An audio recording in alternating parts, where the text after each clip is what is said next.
Le premier, c'est de rappeler ce qui unit l'Ukraine, les Européens, les États-Unis d'Amérique. Nous voulons la paix, une paix robuste, durable, c'est-à-dire respectueuse du droit international, qui est précédée par la restitution des prisonniers, des enfants, et qui permet de s'installer dans la durée, c'est-à-dire qui respecte la souveraineté, l'intégrité territoriale de tous les pays. Pas de discussion sur l'Ukraine sans les Ukrainiens. Mais de la même manière, pas de discussion sur la sécurité des Européens sans eux. Tout accord qui reposerait sur l'absence d'une armée ukrainienne, sur la réduction d'une armée ukrainienne, serait un accord insincère, voué à ne pas être respecté. Et quand en 2019, je disais que notre organisation du traité de l'Atlantique Nord était morte d'un point de vue cérébral, je parlais d'une situation où les États-Unis d'Amérique avaient unilatéralement décidé de sortir d'un traité qui nous couvrait contre les missiles intermédiaires en disant que les Russes ne les respectaient plus. Le fait est que notre Europe aujourd'hui n'a plus de cadre qui la protège. Parce que le cadre qui a été construit pendant la guerre froide n'existe plus. À travers le conflit ukrainien, nous sommes en train de redéfinir les règles de notre sécurité collective. Nous devons en être. Et donc nous y allons demain pour défendre évidemment l'Ukraine, mais pour défendre nos intérêts, à nous, Européens, que nous assumons. Et moi je vous le dis très clairement, je veux aussi défendre l'idée que les prochains sommets, il ne faut pas simplement qu'il y ait l'Ukraine autour de la table. Il faut qu'il y ait des Européens autour de la table, avec la Russie, avec les États-Unis, parce qu'on parle de la sécurité des Européens. Beaucoup, je sais, dans le débat public, parfois disent pourquoi on en fait tant sur l'Ukraine. On en fait autant sur l'Ukraine parce qu'il s'agit de l'Europe. Donc une brève vidéo pour parler des avancées des négociations pour la paix en Ukraine.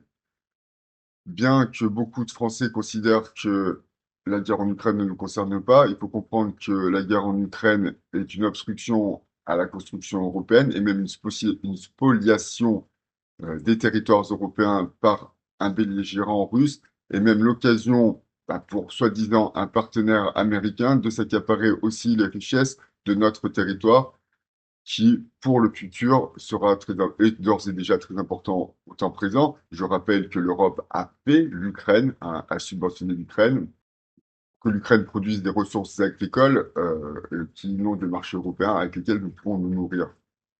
Donc, d'une part, donc, la Russie, elle est intéressée par le blé russe, mais aussi par les minerais et les métaux rares qu'on peut y trouver. Et les Américains, eux, de toute façon, en tout cas, l'administration Trump, elle se frotte les mains, hein,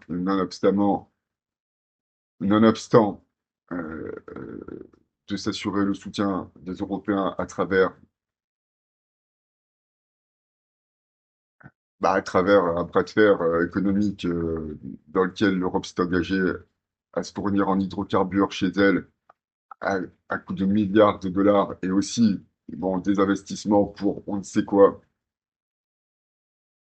sur le sol américain, oui, au-delà de ça, même taxer les Ukrainiens qui font toujours pas partie de l'Europe. Très important également par rapport à ce contexte de guerre en Ukraine. Voilà, l'OTAN, qui est une machinerie américaine, est totalement galvaudée, pas galvaudée quoi, je veux dire brisée, c'est fini l'OTAN en fait. Maintenant, Trump ne passe pas par l'OTAN, c'est fini. Bon, bref, Trump nous fait un gros doigt d'honneur à nous les Européens, à nous tous, hein. Alors je comprends bien que peut-être pas tout le monde va comprendre ça, mais nous fait un doigt d'honneur en fait le mec, hein.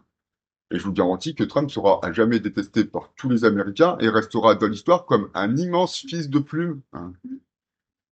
C'est parce qu'il faut oser, hein, trahir une nation comme la nôtre, l'Europe, hein, quand on n'est personne, un gosse de riche qui a jamais rien fait de ses 10 doigts comme Donald Trump.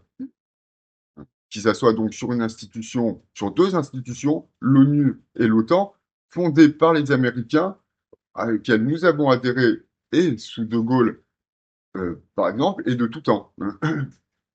Donc nous, on a toujours été du côté des Américains, et les Européens aussi, hein. Les Français et les Européens ont toujours été du côté des Américains. Et il nous dit d'aller nous faire voir, et il va se gaver sur notre dos, là, hein. Et en plus, on lui a filé de la thune à ce mec-là. Bon, bref. Donc, je suis tombé sur la vidéo de Macron hier. Donc, ce matin, levé 7 heures, j'ai promené mon chien jusqu'à 8 heures. À 8 heures, donc, montage de la vidéo. Hein, on l'upload dans 10 minutes vers 9h30. Et le point important, donc, en termes de politique pure, Macron, et c'est pas n'importe qui Macron en vrai, hein. C'est-à-dire, si vous pensez que Jacques Chirac a été un grand président, tout ça, bah, je vous garantis que Macron, il est pas en dessous, hein. Alors moi, je suis pas un partisan de Macron, par contre, je suis un soutien de Macron parce que c'est mon président, c'est normal. Pas de démilitarisation de l'Ukraine.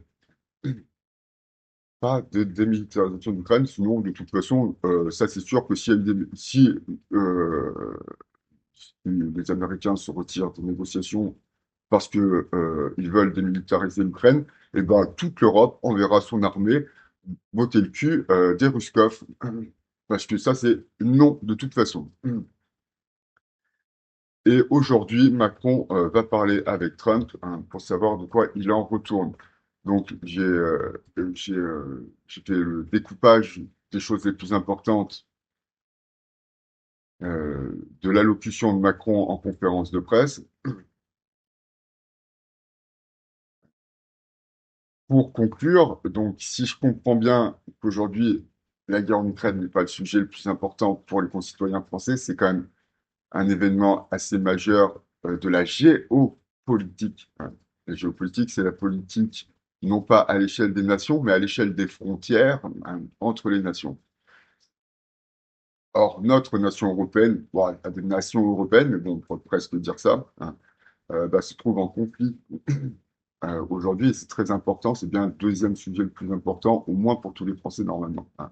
C'est pas de savoir, parce que comment on va manger demain, bah, je veux dire, jusqu'à aujourd'hui, c'était 10 ans. Ça fait 10 ans que l'Ukraine bah, nous donne du blé pour faire des pains, hein. On aurait pu le faire sans eux, hein, nous les Français, hein. Mais peut-être pas les Polonais, peut-être pas les Autrichiens. Je veux dire, l'Ukraine a participé à l'Europe, ça fait 10 ans qu'elle participe à l'Europe. Donc, merci de m'avoir écouté. C'est ça dont il faut qu'on discute avec les Américains. Qui est prêt à faire quoi? La planification, nous l'avons finalisée en juillet dernier. Ça a été coordonné par les chefs d'état-major britanniques et français. Ça a été présenté, j'étais à ce moment-là, à la fin de cette visite d'État et du sommet avec les Britanniques, nous l'avons à Northwood présenté à tous les collègues. C'est un travail qui est très sérieux, qui est construit. Donc, on va aller le montrer à nos collègues américains. On va leur dire, voilà, et nous, on est prêt à faire ceci, cela. Qu'êtes-vous prêt à faire? On chantera souvent, on chantera tout le temps, on s'aimera. Donc lui, bah, de toute façon, vu comme c'est parti, il ne sera pas président. Les hommes politiques n'exercent pas le pouvoir, et les vrais puissants que sont les médias vivent justement dans un monde où les lois ne s'appliquent que pour eux-mêmes. Or, LFI n'est pas issu des syndicats. Putain, la France Insoumise, c'est plus un parti cadre qu'un climat de bordel de merde. Alors, il y a surtout 3 points. Retailleau évoqués sont d'accord, de toute façon, ils sont quasiment d'accord sur tout, finalement. Dieu pourrait peut-être, par exemple, créer une pierre de 1000 kilos qu'il parviendrait à soulever, et une pierre de 1000 kilos On jouera tous les deux comme des amoureux. 2 fois la même pierre. On s'embrassera comme des Là, j'enlève mes lunettes. La démilitarisation d'un pays grand comme l'Ukraine, qui ne fait pas partie de l'OTAN, qui ne fait pas partie de l'Europe, c'est de facto assimiler l'Ukraine à la Russie. Dieu est omnipotent.